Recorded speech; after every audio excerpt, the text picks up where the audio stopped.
You holding the mic? Or? No, you can take it. What's up, everybody? We're Breakfield.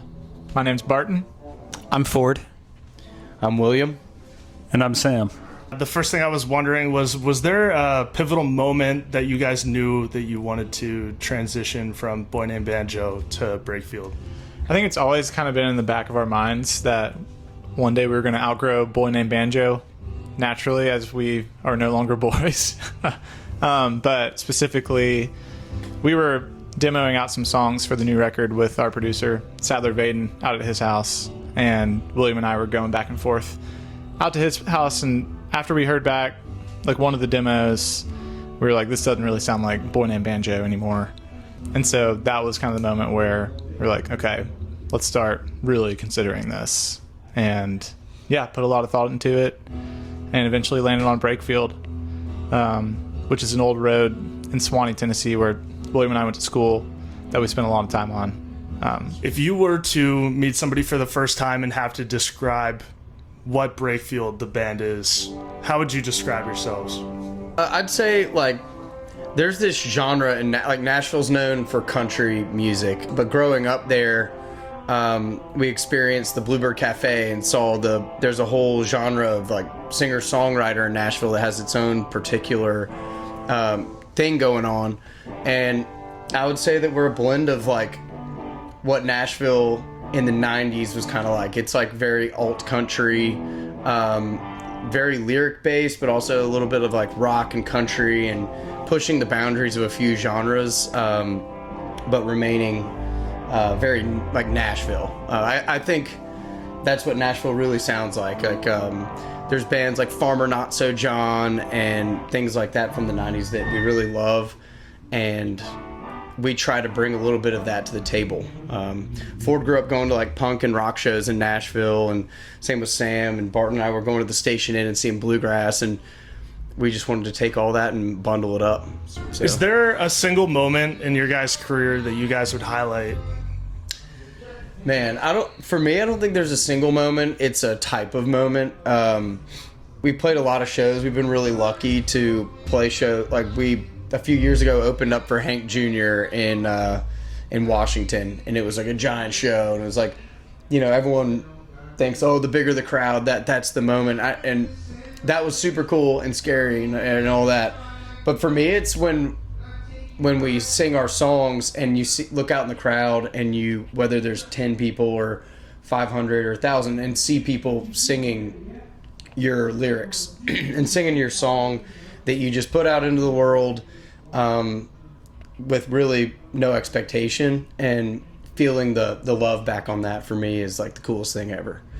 Yeah, this is definitely recency bias, but we played Exit Inn in Nashville on Thursday, and we played a lot of places, but that's just where I like grew up going to shows, and it's like always been my favorite room, and we've never played there, and that one just felt like kind of like full circle for like me personally, where it's like, this is where I like fell in love with music, and now I'm like looking out playing. I don't know, it was just a special show. It was cool. We've done like fancier stuff, but that one I really enjoyed.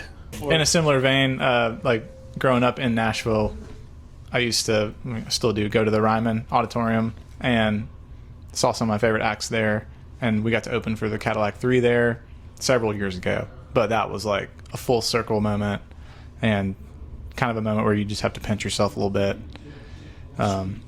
It's probably my pick.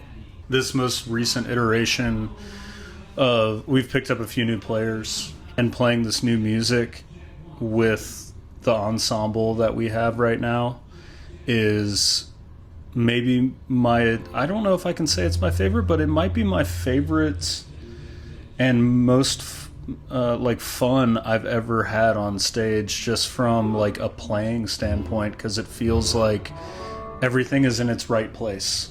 Everyone's doing exactly what they should be, and it feels creative and fun and new. It's just like, it doesn't matter where we're playing right now or who we're playing to. Every night I know that when we get on stage, it's just going to be like the most fun I've had in years.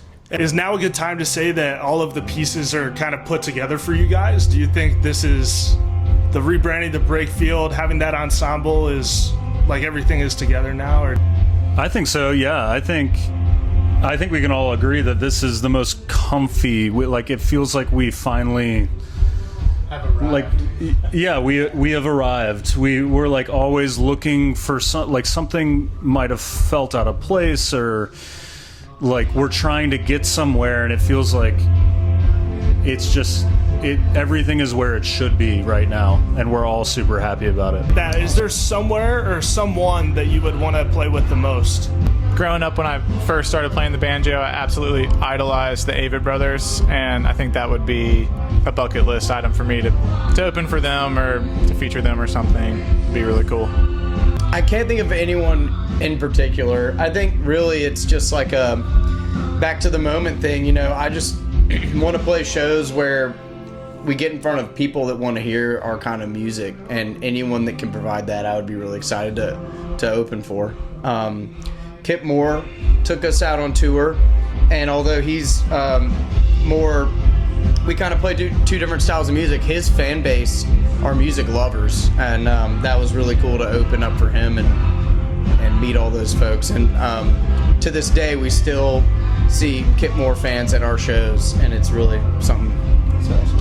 I think if Snoop Dogg reached out, we'd have a hard time saying no to not at least see where it went. You know, I don't know. That's the first thing that came to mind for me.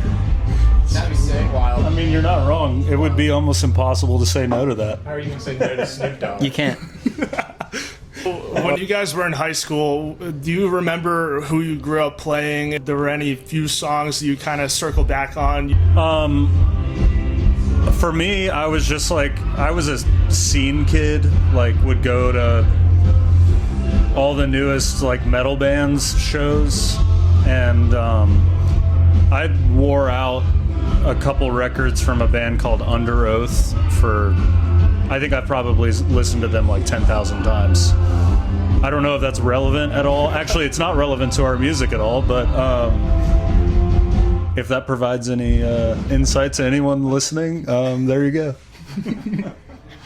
I think all three of us learned "Wonderful Tonight" by Eric Clapton and "Check It Out" by Bob Seger. That's right. We all had the same guitar teacher, and so those are probably the ones where I've gotten the most reps in, outside of the Breakfield catalog. But Nice. I guess when I was first learning how to play, it was again a lot of Avett Brothers, and I think on my like burnt CD it would have been like this band Chatham County Line, Old Crow Medicine Show, Avett, Dawes, Mumford and Sons, all like the folk rock of that era. Like Ford said, we all had the same guitar teacher, so playing a lot of, you have to play those songs. what was on this? It was "Wonderful Tonight." I'm trying to think what else is on the CD. Check It Out. Mr. Jones. Mr. Jones was on there. Rain King by the Counting Crows. They're honestly a great playlist. Yeah, no, it's on there. There was also 6th Avenue Heartache. Yeah. Great song. Is that the Wallflowers? It might be. That's a great song. But those, and then outside of that, for me, it was a lot of like when Barton and I would play, it'd be like Paranoia and B flat major, and Avett Brothers. So a lot of stuff. Like Coldplay, surprisingly. we played some Coldplay. I was thinking that if you threw some banjo into Mr. Jones, that would be a little crazy. And Barton did a cover of Passion Pit, Sleepyhead on the banjo. We used to play Passion Pit. That's sweet. What keeps you guys playing? Like, what's outside of just the love of music? Is there any like emotional attachment to it, or is there any like desire to just be a great musician? Like, what is it for you that keeps you going? I think for me it's just the desire to create.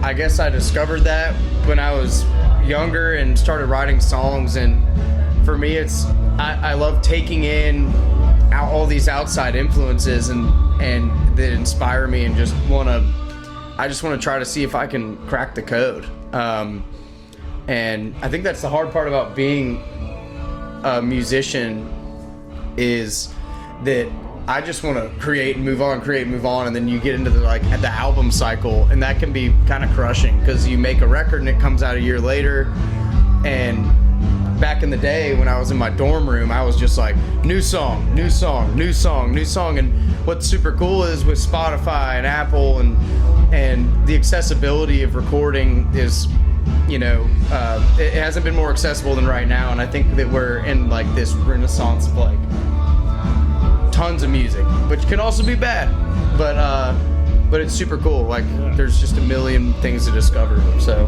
that keeps me going. Yeah. Do you think that the people these days that could just post whatever little clips on Instagram, do you think they have it easy? Do you think you guys are the last hard band? Yes. Tough question. You know, yeah, I think overall probably a little bit easy. But you know, at the end of the day, you got to be able to play live, so they'll learn the hard way. Yeah, social media is very difficult and not very fun, but we still do it. I was gonna say maybe it's our age, but I think social media is almost harder in some ways. It like Yeah. I don't know, not than playing, but like somehow figuring out a way to like get popular online seems almost more impossible than just like being good and playing with your friends. Like I mean, for me, most of the bands that I grew up, like I mentioned Farmer Not So John, they're from the 90s, pretty regional act. I have no idea what they look like. And that goes for so many badass bands that I've listened to over the years. And now you almost have to like show yourself and be like, this is my dog, or whatever you do to then play music. So we always joke, like, I think we were one of the last like classes of bands that were like trying to hit the road and get fan by fan by fan, and then the COVID hit, and then it's like now you just have to film yourself from home, and you know, that's pretty strange. But there's still bands hitting the road hard and doing it that way.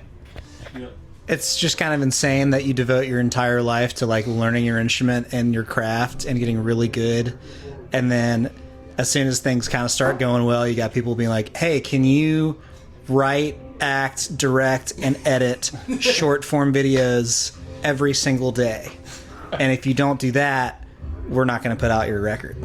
And the algorithm just will kick you while you're down. Is that kind of what it's like now? Dude, yeah. It's like this is like playing shows, it's the best. It is the fun part. And like it's like 90 minutes 3 times a week, and then the rest is just like, we really got to engage more fans online. And I don't know. We do it. It's a necessary evil, unfortunately. Yeah. Gotta do it. We have a new record coming out. The album is called Breakfield by the band Breakfield. Could be out June 12th. June 12th. I think it's fantastic. I also think it's fantastic. I'm proud of it.